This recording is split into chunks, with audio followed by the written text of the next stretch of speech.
सांब सदाशिव सांब सदाशिव सांब सदाशिव सांब सदाशिव। हर हर महादेव। शिवपुराण श्री कोटि रुद्र संहिता प्रथम अध्याय। द्वादश ज्योतिर्लिंग एवं उपलिंगों की महिमा। निर्विकार होते हुए भी जो अपनी माया से विराट विश्व का आकार धारण करते हैं, स्वर्ग और मोक्ष जिनकी कृपा से वैभव माने जाते हैं, जिन्हें मुनिजन सदा अपने हृदय में अद्वितीय आत्मज्ञानानंद रूप में देखते हैं, उन दिव्य तेज से संपन्न भगवान शिव शंकर, जिनका आधा शरीर शैलराज पुत्री देवी पार्वती से सुशोभित है, उन्हें सदैव मेरा नमस्कार।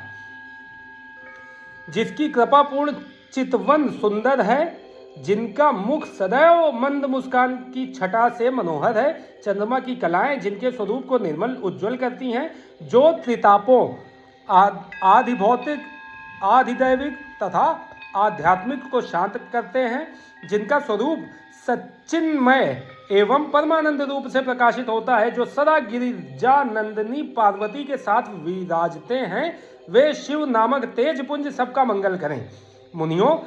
मुनियों ने सूत जी से कहा, हे सूत जी, आपने लोकहित की कामना से भगवान शिव की परम पवित्र अनेक कथाएं सुनाई हैं। शिव जी के महात्म्य की कथा रूपी अमृत का पान करते करते भला कौन पुरुष तृप्त हो सकता है। मुने, आप इस जगत के मंगल के लिए पृथ्वी के तीर्थ स्थानों में श्रेष्ठ व प्रसिद्ध शिवलिंगों की कथा का वर्णन कीजिए। मुनियों के प्रश्नों को सुनकर महाज्ञानी सूत जी बोले, हे ऋषियों, आपने संसार के हित की कामना से बड़ा सुंदर प्रश्न किया है। आपकी भगवान शिव में अगाध भक्ति और उनकी कथा में महान रुचि है। आपकी इच्छा के अनुसार मैं आपको शिव जी की उत्तम कथा सुनाता हूँ। भगवान शिव के लिंगों की गणना तो असंभव है, उनके असंख्य लिंग पूरे ब्रह्मांड में फैले हुए हैं। अब मैं आपको मुख्य लिंगों की कथा सुनाता हूँ। सौराष्ट्र में सोमनाथ जी, श्रीशैल में मल्लिकार्जुन, उज्जैन में महाकालेश्वर, ओंकार जी में परमेश्वर, हिमालय पर्वत पर केदार, डाकिनी देश में भीमशंकर, काशी में विश्वनाथ जी, गोमती नदी के तट पर त्र्यंबकेश्वर, सेतुबंध में रामेश्वर एवं शिवालय में घुष्मेश्वर नामक 12 ज्योतिर्लिंग विद्यमान हैं। जो मनुष्य प्रातः उठकर इन 12 ज्योतिर्लिंगों का स्मरण कर पूजन व उपासना करता है, उसके सभी पाप नष्ट हो जाते हैं और सभी कामनाएं एवं मनोरथ सिद्ध हो जाते हैं। इन ज्योतिर्लिंगों पर चढ़ा हुआ नैवेद्य का प्रसाद ग्रहण करने से मनुष्यों के सभी पाप नष्ट हो जाते हैं तथा समस्त भोगों को भोग कर वह मोक्ष को प्राप्त करते हैं। निम्न जाति का कोई व्यक्ति यदि किसी लिंग का दर्शन कर ले तो वह उच्च कुल में जन्म लेता है। इन 12 ज्योतिर्लिंगों की महिमा का वर्णन स्वयं ब्रह्मा जी, श्री हरि, विष्णु तथा अन्य देवता भी नहीं कर सकते। धरती और समुद्र के मिलने वाले स्थान पर सोमेश्वर जी का अन्नकेश नामक लिंग है। मल्लिकार्जुन से प्रकट रुद्रेश्वर नामक उपलिंग जग प्रसिद्ध है और भृगु में स्थित है। नर्मदा नदी के तट पर स्थित महाकाल शिवलिंग का दुग्धेश नामक उपलिंग है, जो सुख देने वाला है। इसी प्रकार ओंकारेश्वर का उपलिंग कर्दमेश्वर नाम से बिंदु सरोवर के तट पर है। केदारेश्वर का उपलिंग भूतेश्वर नाम से यमुना नदी के तट पर है, यह पापों का नाश करता है। भीमेश्वर उपलिंग भीमशंकर नामक ज्योतिर्लिंग का है और सह पर्वत पर स्थित है। नागेश्वर का उपलिंग मल्लिका सरस्वती तट पर भूतेश्वर नाम से स्थित है और रामेश्वर में घुष्मेश्वर लिंग के उपलिंग के रूप में व्याघ्रेश्वर लिंग स्थित है। इस प्रकार मैंने आपको 12 ज्योतिर्लिंगों और उपलिंगों के बारे में बताया। इनके दर्शनों से समस्त मनोरथ सिद्ध होते हैं। हर हर महादेव। सांब सदाशिव सांब सदाशिव सांब सदाशिव सांब सदाशिव। दूसरा अध्याय, पूर्व दिशा स्थित शिवलिंग। सूत जी बोले, हे ऋषियों, पतित पावनी भागीरथी श्री गंगा जी के तट पर मुक्तिदात्री काशी नगरी स्थित है, जिसमें भगवान शिव निवास करते हैं। यहीं पर कृत्तिका बासेश्वर शिवलिंग उपस्थित है, जो सब भक्तों की मनोकामनाओं को पूर्ण कर उन्हें मुक्ति प्रदान करता है। यहीं तिल भांडेश्वर, दशाश्वमेघ, गंगा सागर, संगमेश्वर आदि अनेक शिवलिंग स्थित हैं। कौशिकी नदी के पास भूतेश्वर और नादीश्वर लिंग स्थित है। उत्तर प्रदेश में स्थित नाथेश्वर एवं दूतेश्वर नामक लिंग सभी मनोरथों को पूरा करने वाले हैं। ऋषि दधीचि के युद्ध स्थल पर श्रृंगेश्वर, वैद्यनाथ तथा जपेश्वर, गोपेश्वर, रंगेश्वर, रामेश्वर, नागेश, कामेश, वितलेश्वर, व्यासेश्वर, सुकेश, भांडेश्वर, हंकारेश, सुरोचन, भूतेश्वर, संगमेश नामक सभी लिंग सब प्राणियों के पापों का नाश करने वाले हैं। इसी प्रकार त्रिप्तका नदी के किनारे कुमारेश्वर, सिद्धेश्वर, सैनेश, रामेश्वर, कुंभेश, नंदीश्वर, पुंजेश आदि शिवलिंग स्थित हैं। दशाश्वमेघ नामक तीर्थ जो प्रयाग में है, धर्म अर्थ काम मोक्ष देने वाला है और यहाँ पर ब्रह्मेश्वर शिवलिंग स्थित है। यह लिंग स्वयं ब्रह्मा जी द्वारा स्थापित है। सोमेश्वर, ब्रह्म तेज वर्धक, भारद्वाजेश्वर, शूल टंकेश्वर एवं माधवेश्वर लिंग यहीं स्थित हैं। रघुवंशियों की नगरी अयोध्या में नागेश शिवलिंग स्थित है जो भक्तों को सुख देने वाला तथा अभीष्ट को पूर्ण करने वाला है। इसी नगरी में भुवनेश व लोकेश नामक महाशिवलिंग स्थित हैं। कामेश्वर, शुद्धिकर्ता गणेश, शुक्रेश्वर एवं शुक्र सिद्धि नामक शिवलिंग लोक कल्याण हेतु स्थापित किए गए हैं। सिंधु नदी के किनारे बट्टेश्वर, कृपालेश एवं वक्रेश आदि लिंग स्थित हैं। धूत पापेश्वर, भीमेश्वर, सूर्येश्वर आदि लिंगों को साक्षात परमेश्वर मानकर आराधना की जाती है। समुद्र के किनारे रामेश्वर, विमलेश्वर, कंटकेश्वर, नागेश्वर व धनुर्केश आदि लिंग महाप्रसिद्ध हैं। चंद्रेश्वर लिंग की कांति चंद्रमा के समान उज्जवल है। इसके अतिरिक्त विद्वेश्वर, विश्वेश्वर, कर्दमेश, कीटीश, नागेश्वर, अनंतेश्वर, योगेश्वर, वैद्यनाथेश्वर, कोटीश्वर, सत्येश्वर, भद्र नामक चंगीश्वर व संगमेश्वर नामक ये शिवलिंग पूर्व दिशा में स्थित हैं। हर हर महादेव। सांब सदाशिव, सांब सदाशिव, सांब सदाशिव, सांब सदाशिव। तीसरा अध्याय, अनुसुईया एवं अत्रि मुनि का तप। सूत जी बोले, हे ऋषियों, ब्रह्मा जी की नगरी में चित्रकूट नामक पर्वत है। वहां ब्रह्मा जी द्वारा मतंग यंग शिवलिंग स्थित है जो सभी प्रकार की संपत्ति देने वाला है। इसी प्रकार पूरे संसार में अनेक परम पावन शिवलिंग स्थापित हैं जो मनोरथों को पूर्ण करने वाले तथा भोग मोक्ष प्रदान करने वाले हैं। पापों का नाश करने वाली गोदावरी नदी के पश्चिम में पशुपति नामक शिवलिंग स्थित है। वहां से दक्षिण की ओर जगत का हित करने वाला एवं अत्रि ऋषि की पत्नी देवी अनुसुईया को आनंद देने वाला अत्रीश्वर लिंग स्थित है। सूत जी की वाणी से अत्रीश्वर लिंग व देवी अनुसुईया के बारे में सुनकर ऋषियों ने पूछा, हे सूत जी, इस अत्रीश्वर शिवलिंग की उत्पत्ति कैसे हुई और इससे देवी अनुसुईया का क्या संबंध है, इस विषय में हमें बताइए। तब ऋषियों द्वारा उठाए गए प्रश्न का उत्तर देते हुए सूत जी बोले, ऋषियों, दक्षिण में चित्रकूट पर्वत के निकट कामद नाम का वन है। ब्रह्मा जी के पुत्र महर्षि अत्रि अपनी पत्नी अनुसुईया के साथ इसी स्थान पर निवास करते थे। एक समय की बात है, उस वन में 100 वर्षों तक वर्षा नहीं हुई, अकाल पड़ गया। मनुष्य पानी और भोजन के लिए तरसने लगे। चारों ओर दुख ही दुख था। लोग अन्न जल के अभाव में मर रहे थे। यह स्थिति देखकर महर्षि अत्रि व देवी अनुसुईया बहुत व्याकुल हो गए। तब अनुसुईया ने अपने पति से कहा, स्वामी, मैं इन प्राणियों को इस दुख की स्थिति में नहीं देख सकती। कुछ प्रयत्न कीजिए ताकि इनके दुख दूर हो जाए और प्रसन्नता छा जाए। अपनी पत्नी देवी अनुसुईया का निवेदन सुनकर महर्षि अत्रि पद्मासन में बैठ गए और भगवान शिव के चरणों का ध्यान करने लगे। इस प्रकार जब वे समाधि में बैठ गए तब उनके सभी शिष्य उनको अकेला छोड़कर वहां से चले गए, परंतु देवी अनुसुईया अपने पति की सेवा में लगी रहीं। उन्होंने भगवान शिव की मूर्ति स्थापित की और फिर उसकी विधि पूर्वक पूजा अर्चना की। इस प्रकार वे भी शिव जी की आराधना में लीन हो गईं। जब देवताओं को इसका ज्ञान हुआ तो वे अत्रि और अनुसुईया के आश्रम में पधारे। उनके साथ गंगा नदी भी थी। वे देवी अनुसुईया की प्रशंसा करते हुए बोले कि हमने देवी अनुसुईया जैसी भक्ति आज तक नहीं देखी जो पति धर्म और भक्ति धर्म का एक साथ दृढ़ता से पालन कर रही है। निश्चय ही आप दोनों धन्य हैं। यह कहकर अन्य देवता अपने स्थान को चले गए, परंतु भगवान शिव व गंगा जी ने वहीं निवास किया। गंगा जी बोली कि देवी अनुसुईया का हित किए बिना मैं यहाँ से कहीं नहीं जाऊंगी। भगवान शिव अंश रूप में महर्षि अत्रि के आश्रम में रहे और कैलाश पर्वत पर चले गए। महर्षि अपनी तपस्या में पूर्व की भांति लगे रहे। इस प्रकार अकाल पड़ते पड़ते 54 वर्ष बीत गए। देवी अनुसुईया भी अपने वचन को निभाती रही कि पृथ्वी पर वर्षा से पूर्व मैं अन्न जल ग्रहण नहीं करूंगी। अनुसुईया श्रद्धा भाव से शिव जी के चरणों में अपना ध्यान लगाती रही। हर हर महादेव।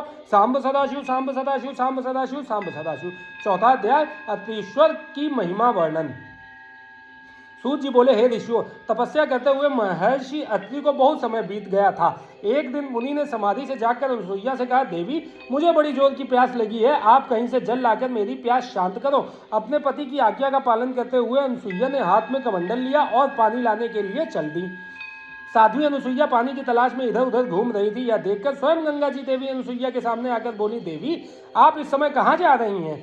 तब उनका ऐसा प्रश्न सुनकर देवी अनुसुईया ने गंगा जी से पूछा, भगवती, आप कौन हैं और कहाँ से आ रही हैं? अनुसुईया के इस अनुसुईया के प्रश्न का उत्तर देते हुए गंगा जी ने कहा, हे देवी, मैं गंगा हूँ और आपके पतिव्रत धर्म और शिव पूजन से प्रसन्न होकर यहाँ आई हूँ। मैं आपकी कर्तव्य निष्ठा से बहुत प्रसन्न हूँ। मांगो, क्या मांगना चाहती हूँ? मैं अवश्य ही तुम्हारी इच्छित वस्तु तुम्हें प्रदान करूंगी। गंगा जी के ऐसे वचन सुनकर देवी अनुसुईया ने हाथ जोड़कर विनम्रता से गंगा जी से कहा, हे माता, यदि आप मुझ पर प्रसन्न हैं तो कृपा कर मेरे इस कमंडल को जल से भर दे। मेरे पति प्यासे हैं, मैं उनकी प्यास बुझाना चाहती हूँ। तब देवी गंगा बोली, पति परायणे, आप पृथ्वी पर एक गड्ढा खोदिए, मैं यहाँ विराजमान हो जाऊंगी, तब तुम पानी से कमंडल भर लेना। गंगा जी के आदेशानुसार देवी अनुसुईया ने गड्ढा खोद दिया। फिर गंगा जी उस गड्ढे में समा गई। वह गड्ढा जल से भर गया। यह दृश्य देखकर अनुसुईया बहुत प्रसन्न हुई। उन्होंने अपना कमंडल जल से भर लिया और बोली, हे भगवती पतित पावनी गंगे, यदि आप मुझ पर प्रसन्न हैं तो कृपा करके इसी प्रकार इस गड्ढे में निवास कीजिए। जब तक मेरे पति यहाँ आकर आपके दर्शन न कर ले, आप यहीं पर स्थित रहिए। या कहकर अनुसुईया जल से भरा कमंडल लेकर आश्रम में लौट आई।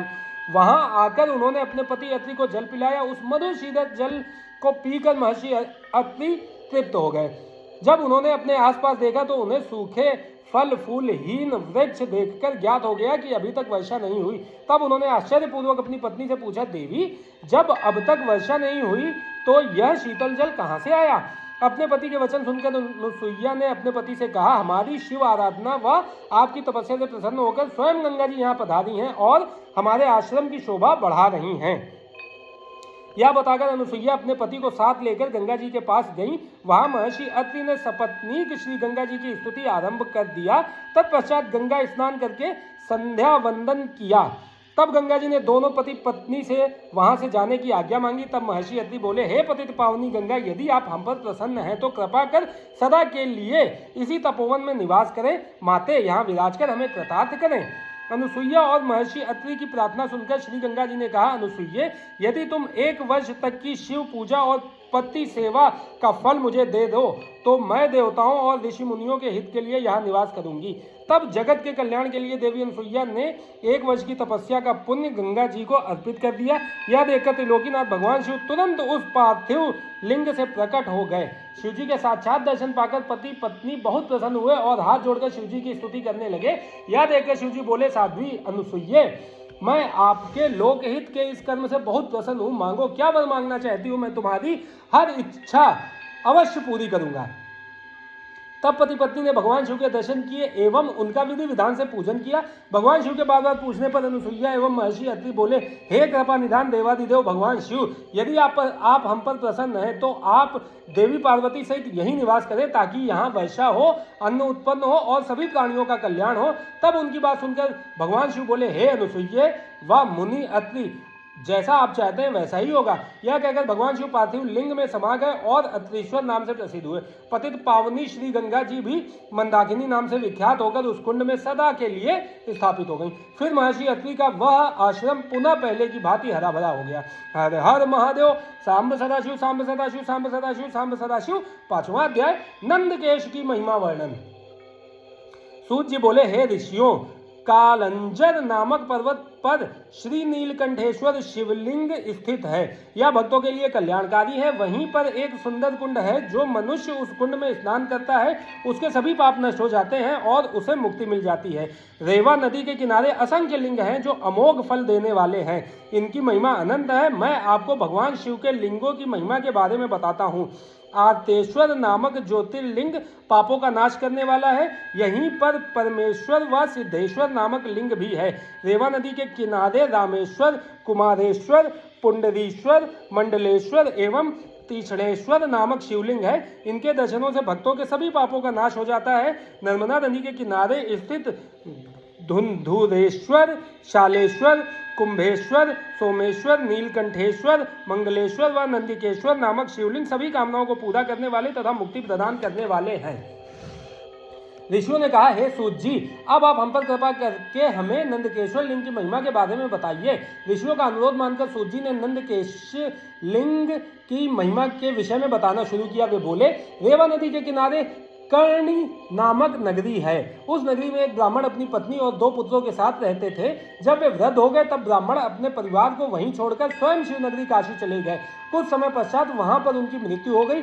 जब ब्राह्मणी और उसके पुत्रों को इसकी सूचना मिली तो उन्होंने काशी में जाकर ब्राह्मण की अंत्येष्टि एवं अन्य संस्कार किए।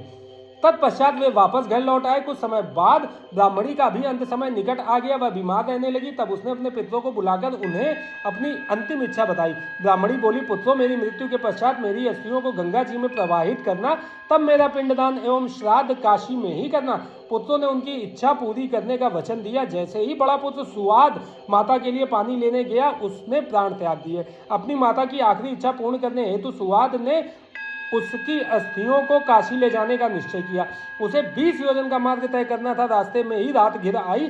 तब सुवाद ने एक ब्राह्मण के यहाँ रात गुजारने का फैसला किया। उस ब्राह्मण के घर रुककर सुवाद भगवान शिव का पूजन करने के पश्चात वहीं पर विश्राम करने लगा। तभी वहां उसे एक अद्भुत बात दिखाई दी। हर हर महादेव, सांब सदाशिव, सांब सदाशिव, सांब सदाशिव, सांब सदाशिव। 6वां अध्याय, ब्राह्मणी की सद्गति व मुक्ति। सूत जी बोले, हे ऋषियों, जिस ब्राह्मण के घर में सुवाद ठहरा था, वह सुबह शाम दोनों समय अपनी गायों का दूध निकाला करता था। आज भी उसने अपनी स्त्री से कहा कि बर्तन दे दो, मैं दूध निकालता हूँ। तब उसकी पत्नी ने दूध का पात्र दे दिया और बछड़े को खोलकर गाय के पास भेज दिया। परंतु बछड़े ने जैसे ही थोड़ा सा दूध पिया, उसे तुरंत गाय के पास से हटा दिया गया। माँ के पास से हटा देने पर बछड़ा उछलने लगा, जिससे ब्राह्मण के पैर में ठोकर लग गई। क्रोधित होकर ब्राह्मण ने बछड़े को बहुत पीटा और गाय का दूध निकाल लिया। गाय दुखी होकर रोने लगी कि अपने बच्चे को दूध भी नहीं पिला सकती। मैं अपने बच्चे को पिटते हुए देखती रही, परंतु उसकी कोई मदद ना कर सकी। तब बछड़ा अपनी माता को समझाने लगा कि माता, तुम धैर्य रखो, जो जैसा करता है वह उसी का फल भोगता है। अपने बछड़े की ज्ञान भरी बातें सुनकर गाय बोली, मैं जानती हूँ कि तुम सही कह रहे हो, परंतु अपने पुत्र की दुर्दशा मुझसे नहीं देखी जाती। मुझे उस ब्राह्मण को दंड देना ही होगा, क्योंकि यदि मैं कुछ नहीं करूँगी तो यही सब बार बार होगा। तब बछड़ा अपनी माता से बोला, माँ, यदि आप ब्राह्मण को मारोगी तो आपको ब्रह्म हत्या का पाप लगेगा।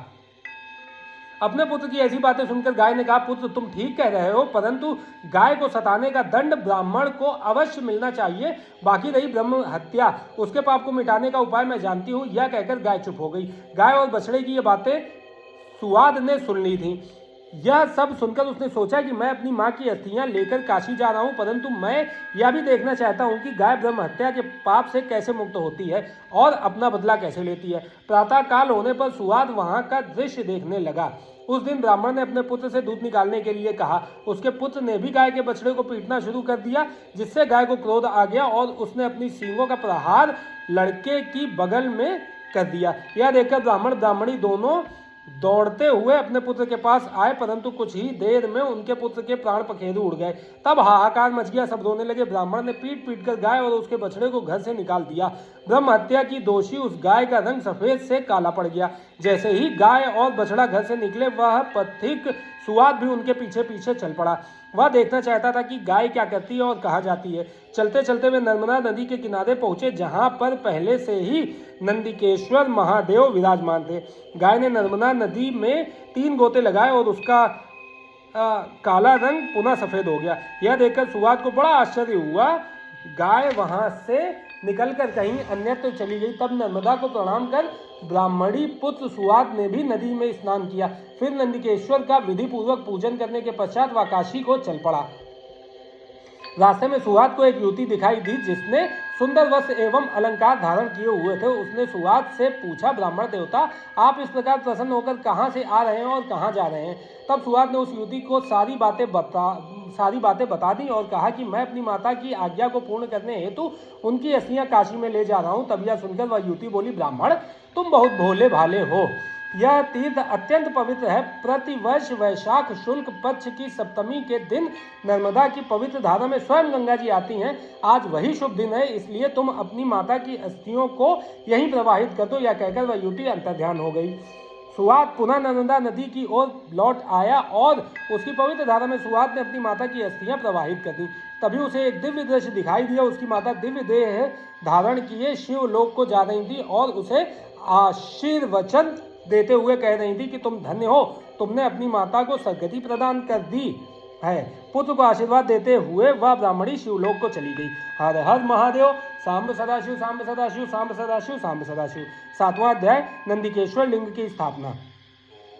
यह कथा सुनकर ऋषियों ने सूत जी से पूछा, हे भगवान सूत जी, वैशाख शुक्ल पक्ष की सप्तमी को गंगा जी नर्मदा नदी में क्यों आती हैं? वहां भगवान शिव का ज्योतिर्लिंग नंदिकेश्वर कैसे स्थापित हुआ? कृपा कर हमारी इस जिज्ञासा को शांत कीजिए। ऋषियों के प्रश्न को सुनकर सूत जी बोले, एक बार की बात है, नर्मदा नदी के किनारे ऋषिका नाम की एक विधवा ब्राह्मणी रहा करती थी। तरुणावस्था में ही उसका पति पूर्व जन्म के पापों के कारण चल बसा था।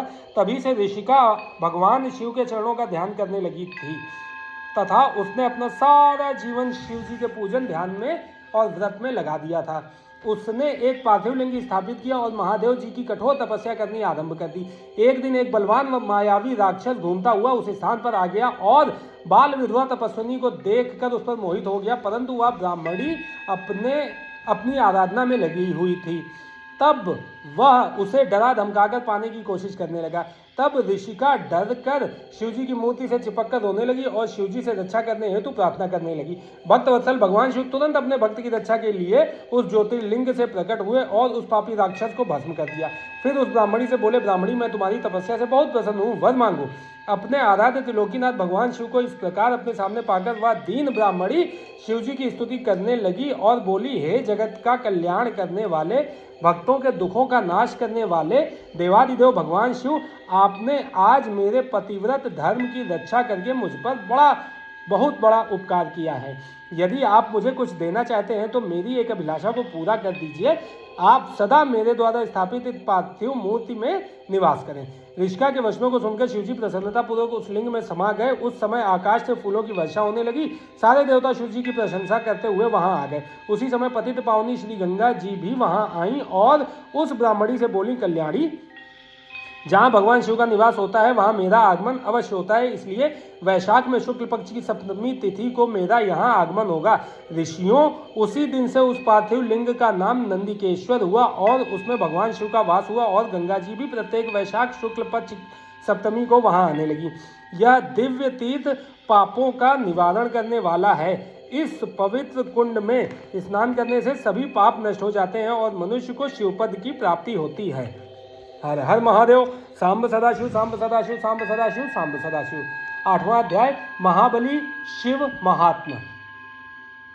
सूत जी बोले, हे ऋषियों, पश्चिम दिशा में कपिला नामक नगरी में कालनेश्वर नामक शिवलिंग है, जिसके दर्शनों से सभी पापों से मुक्ति मिल जाती है। पश्चिमी समुद्र पर सिद्धेश्वर शिवलिंग है, जो सभी कामनाओं को पूरा करने वाला है। इसी स्थान पर बहुत से तीर्थ स्थल हैं। समुद्र के किनारे गोकर्ण नामक सरोवर है। इसमें स्नान करने से ब्रह्म हत्या के पाप से भी मुक्ति मिल जाती है। जो महाबली गोकर्ण सातों रसातल एवं गुफाओं का भ्रमण करते हैं और सदैव शिव जी का पूजन करते हैं, वे शिव रूप को प्राप्त होते हैं। इसी गोकर्ण तीर्थ में जाकर सभी नक्षत्र शिव स्वरूप हो जाते हैं। ब्रह्मा, विष्णु, इंद्र, विश्वदेव, मरुदगण, वसु, सूर्य, अश्विनी कुमार, चंद्रमा एवं नक्षत्र इसके पूर्व की ओर भ्रमण करते हैं। चित्रगुप्त, अग्नि और पितृ इसके दक्षिण दिशा से दर्शन और भ्रमण करते हैं। वरुण देव गंगा, सिंधु और नर्मदा आदि नदियों के साथ पश्चिम की ओर इसका दर्शन व भ्रमण करते हैं। चंडिका, भद्रकाली, भवानी एवं भूत प्रेत पिशाच इसका दर्शन उत्तर दिशा की ओर से करते हैं। सब देवता, पितृ, गंधर्व, चारण, सिद्ध, विद्याधर, किमपुरुष, गुह, खग, वैताल, बलि, दिति के दैत्यपुत्र, मुनिगण एवं सर्प अपनी इच्छाओं की पूर्ति एवं कामनाओं की सिद्धि के लिए देवादिदेव महादेव जी के दर्शन करते हैं। यहाँ स्थापित भगवान सदाशिव की मूर्ति साक्षात मोक्ष प्रदान करने वाली है। माघ माह के कृष्ण पक्ष की चतुर्दशी पर महाबल सदाशिव का पूजन आराधन किया जाता है। इस परम पवित्र प्रतिमा के पूजन से एक चांडालिनी भी अपने पापों से मुक्त हो गई थी और उसे अंत में परम पवित्र शिवलोक की प्राप्ति हुई थी। हर हर महादेव। सांब सदाशिव सांब सदाशिव सांब सदाशिव सांब सदाशिव। 9वां अध्याय चांडालिनी की मुक्ति।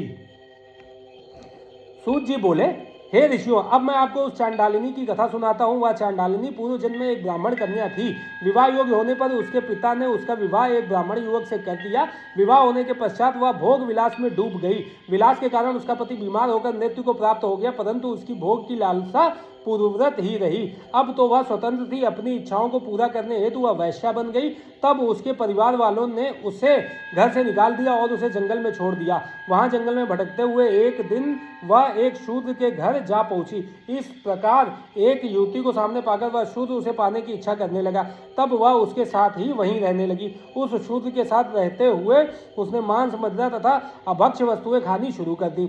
एक दिन वह शूद्र किसी कार्य से बाहर गया था, तब उसे बड़ी जोर से भूख लगी। अपनी भूख शांत करने के लिए उसने अपनी तलवार से आंगन में बंधे बछड़े को काट डाला और उसका मांस खा लिया।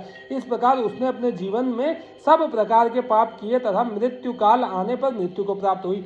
यमराज उसे नरक ले गए और वहां उसने नरक की यातनाएं भोगी। अगले जन्म में उसका जन्म एक शूद्र चांडाल के घर हुआ। वह अंधी जन्मी थी और अपने पूर्व जन्म के पापों के कारण कोढ़ी हो गई थी। उसके आसपास कोई नहीं फटकता था। एक बार उसने कुछ लोगों को सदाशिव के गुणों का गान करते हुए सुना। वे कह रहे थे कि माघ कृष्ण पक्ष की चतुर्दशी को भगवान शिव के दर्शन करने से जन्म जन्मांतरों के पाप धुल जाते हैं और मोक्ष की प्राप्ति होती है। तब कल्याणकारी भगवान शिव के दर्शनों की अभिलाषा मन में लिए वह चांडालिनी गोकर्ण क्षेत्र की ओर चल दी। माघ कृष्ण पक्ष की चतुर्दशी से एक दिन पूर्व वह चांडालिनी गोकर्ण जा पहुंची और भूख प्यास से व्याकुल होकर भीख मांगने लगी। जब वह एक बनिए के दरवाजे पर भीख मांग रही थी तो बनिए ने उसकी झोली में बैल के गले की मंजरी डाल दी। जब उस भिखारिन ने उसे छूकर देखा तब उस मंजरी को उठाकर फेंक दिया। सौभाग्यवश वह मंजरी शिवलिंग पर जाकर गिरी। उस चांडालिनी के सारे पाप उस मंजरी के शिवलिंग पर चढ़ते ही नष्ट हो गए। अगले दिन चतुर्दशी पर उसने कुछ न खाया और इस प्रकार उसका निराहार व्रत हो गया। भूख के मारे पूरी रात जागी, इसलिए जागरण का फल भी उसे मिल गया। भगवान शिव अपने भक्तों पर सदा अपनी कृपा दृष्टि रखते हैं। उन्होंने उस गरीब चांडालिनी के पापों को नष्ट कर दिया और उसकी इच्छा से उसकी मृत्यु हो गई। उसे शिवलोक ले जाने के लिए विमान आ गया। उस दिव्य विमान से वह सदा के लिए सद्गति पाकर शिवलोक को चली गई। हे ऋषियों, इस प्रकार अज्ञानता या भूलवश किया गया भगवान शिव का दर्शन व पूजन भी भगवान शिव को प्रसन्न करता है और भक्तों को मोक्ष प्रदान करता है। हर हर महादेव। सांब सदाशिव, सांब सदाशिव, सांब सदाशिव, सांब सदाशिव। 10वां अध्याय लोक हितकारी शिव महात्म्य दर्शन। सूत जी बोले, हे ऋषियों, इक्ष्वाकु वंश में एक बड़ा पुण्यात्मा राजा हुआ जिसका नाम मित्रसह तथा उसकी पत्नी का नाम दमयंती था। वह अति पतिव्रता व धर्मपरायण स्त्री थी। एक दिन राजा शिकार खेलने वन को गए। वहां उन्होंने कुमठ नामक दैत्य को एक महात्मा को परेशान करते देखा। उन महात्मा के कष्टों को दूर करने के लिए उन्होंने उस राक्षस को मार डाला। तत्पश्चात वापस आकर अपना राजकाज देखने लगे। उधर उस दानव के छोटे भाई कपट ने राजा से बदला लेने के लिए रसोइये का वेश बनाया और राजमहल में नौकरी करने लगा। एक बार गुरु जयंती के अवसर पर राजा मित्रसा ने अपने गुरु वशिष्ठ को भोजन के लिए आमंत्रित किया। गुरुदेव राजा के घर पधारे। उस कपटी राक्षस ने राजा से बदला लेने के लिए खाने में मांस मिला दिया और वह भोजन वशिष्ठ जी को परोस दिया। परंतु गुरु वशिष्ठ ने भोजन करने से पूर्व ही जान लिया कि इस भोजन में मांस है। यह देखकर मुनि को राजा पर क्रोध आ गया और उन्होंने राजा को सदा के लिए राक्षस बन जाने का शाप दे दिया। शाप सुनकर राजा रोने गिड़गिड़ाने लगा और बोला, मुनि श्रेष्ठ, मुझे क्षमा कर दें, यह अपराध मैंने नहीं किया है। राजा के वचनों को सुनकर वशिष्ठ मुनि सोच में डूब गए।